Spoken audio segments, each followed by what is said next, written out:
नमस्कार. वेगळे रंग आयुष्याचे या कथामालिकेत आपलं स्वागत आहे.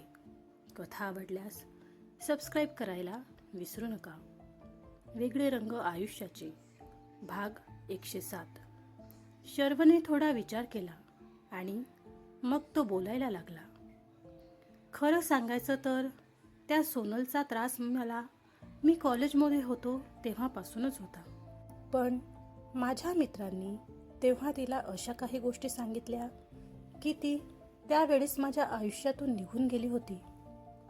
मध्ये इतके वर्ष तिचा काहीही मागसूम नव्हता आणि अचानक ती काही दिवसांपूर्वी माझ्या ऑफिसमध्ये जॉईन झाली. तिथे मी तिला भाव दिला नाही. मग ती सरळ आपल्या घरातच घुसली, ते पण प्राचीची नणद म्हणून. शर्व अजून बराच वेळ बोलत होता.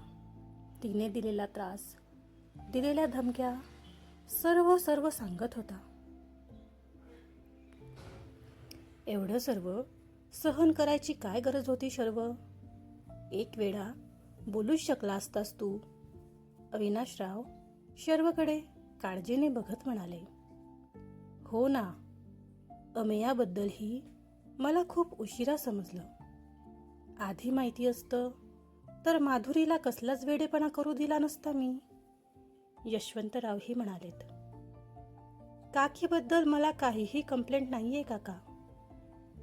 तिचा माझ्यावर किती जीव आहे ते चांगलंच माहिती आहे मला. आणि तिचा स्वभावच आहे काहीसा तसा, शर्व म्हणाला.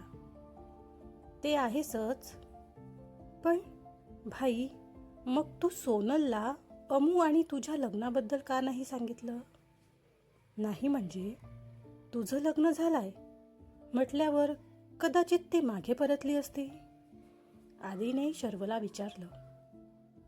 नाही, तिला मी जेवढं ओळखतो त्यावरून नक्कीच मला असं वाटत नाही.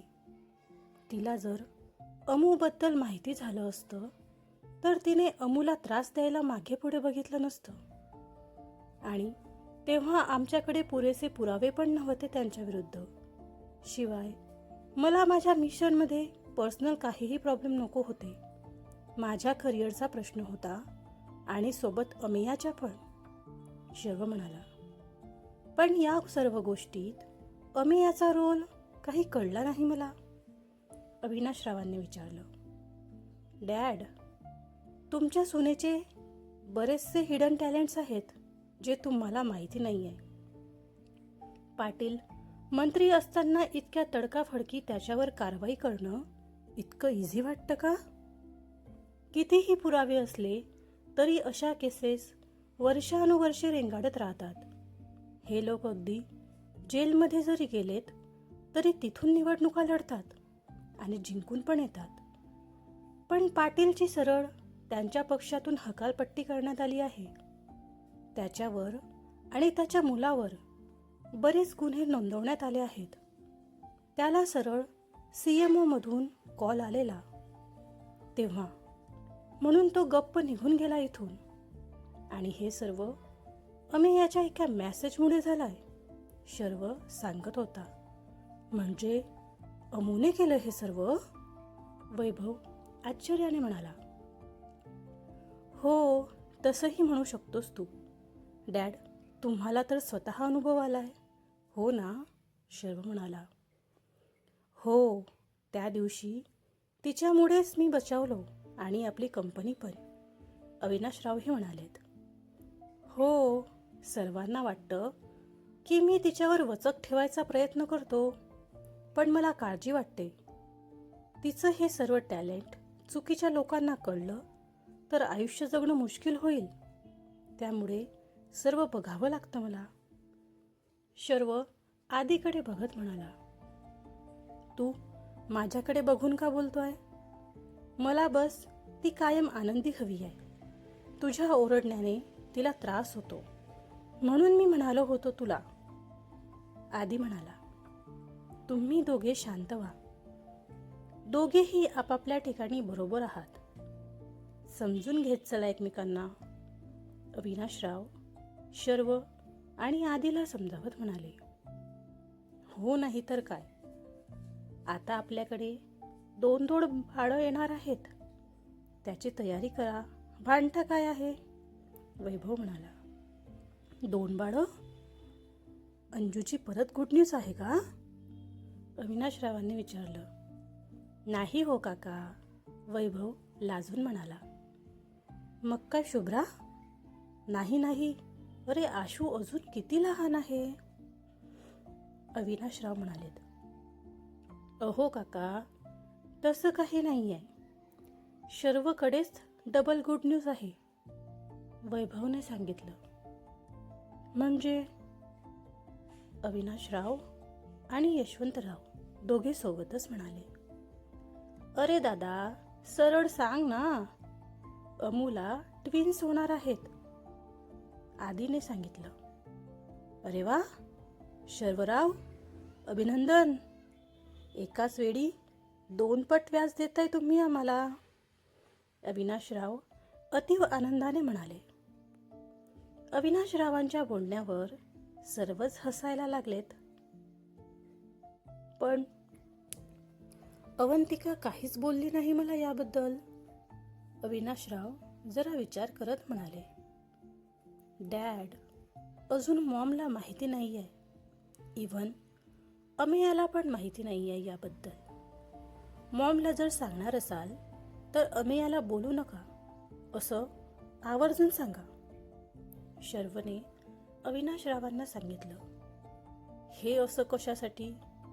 नाही म्हणजे सुनबाईंना माहिती पाहिजे ना, त्यांचा हक्क आहे, यशवंतरावांनी म्हटलं.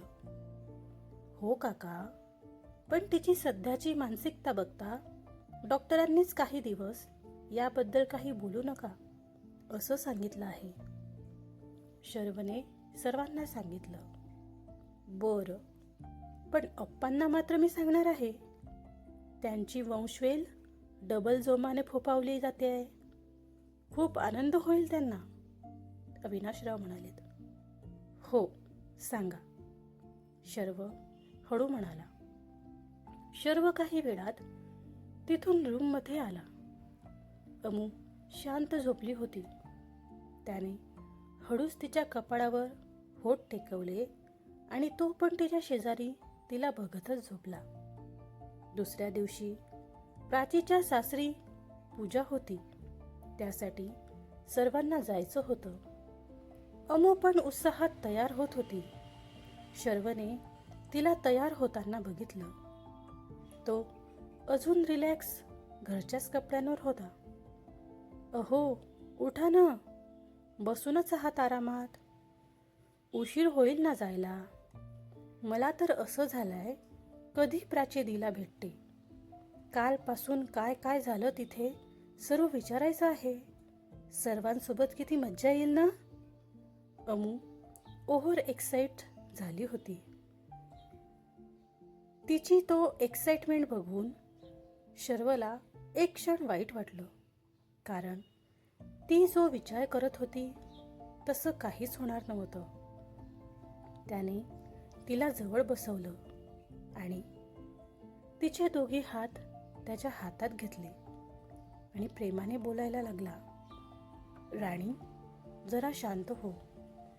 सॉरी, खरं तर मला खूप वाईट वाटतंय, पण शर्व बोलता बोलता थांबला. काय झालं?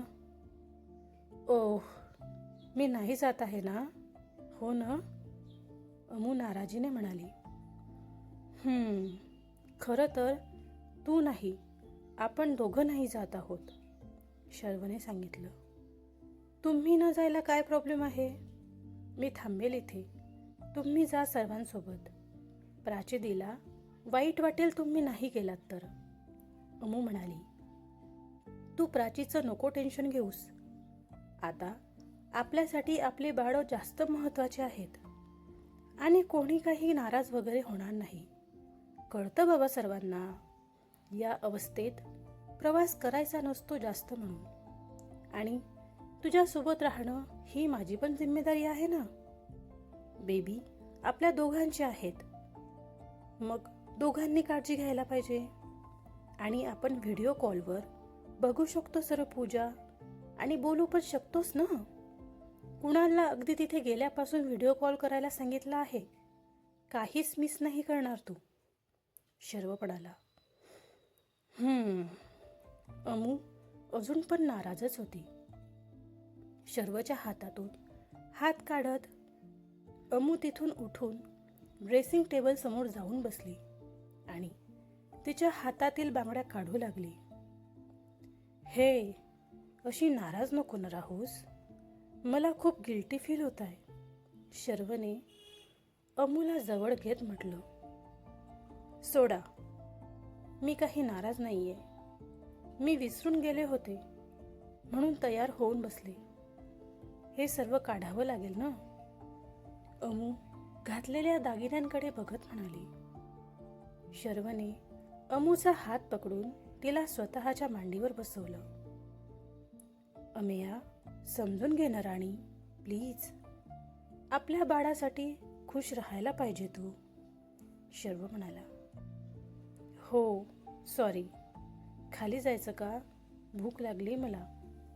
अमू हळूच म्हणाली. हो, चल. ठीक आहेस ना पण तू? खाली सर्वांना पाहून परत नाराज नाही ना होणार? शर्वने विचारलं. नाही होणार नाराज, अमू म्हणाली. ठीक आहे, चल मग, शर्वने म्हटलं. शर्व अमूला घेऊन खाली आला.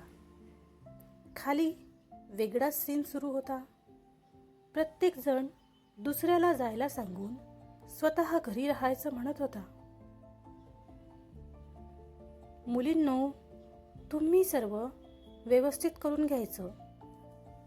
आम्ही येणं बरोबर दिसणार नाही, अवंतिका म्हणाल्यात.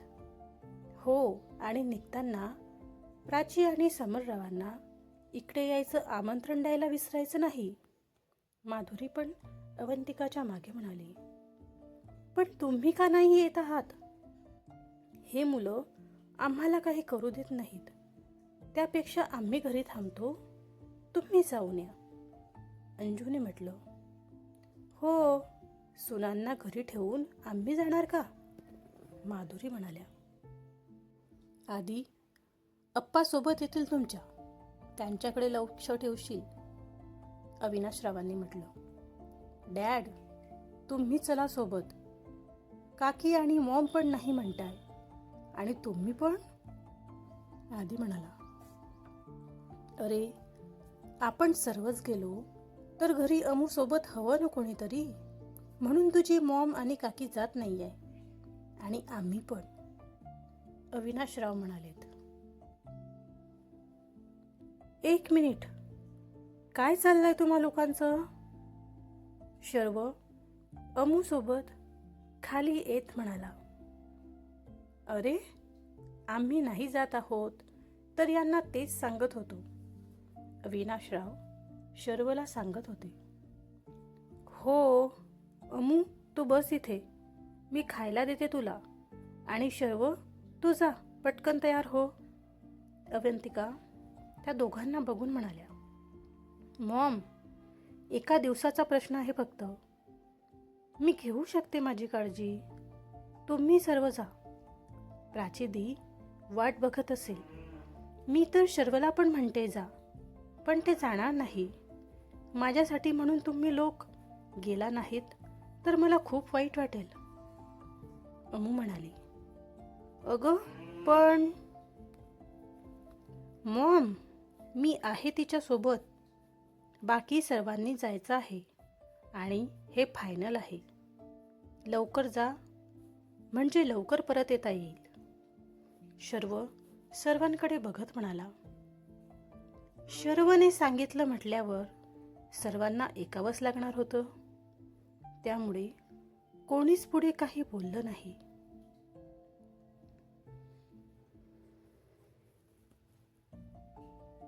अमूची तर मज्जा आहे आता. सर्व खूपच काळजी घेत आहे. बाकी पुढे काय होत आहे ते बघू पुढच्या भागात. तोपर्यंत सोबत राहा आणि वाचत राहा वेगळे रंग आयुष्याचे. धन्यवाद.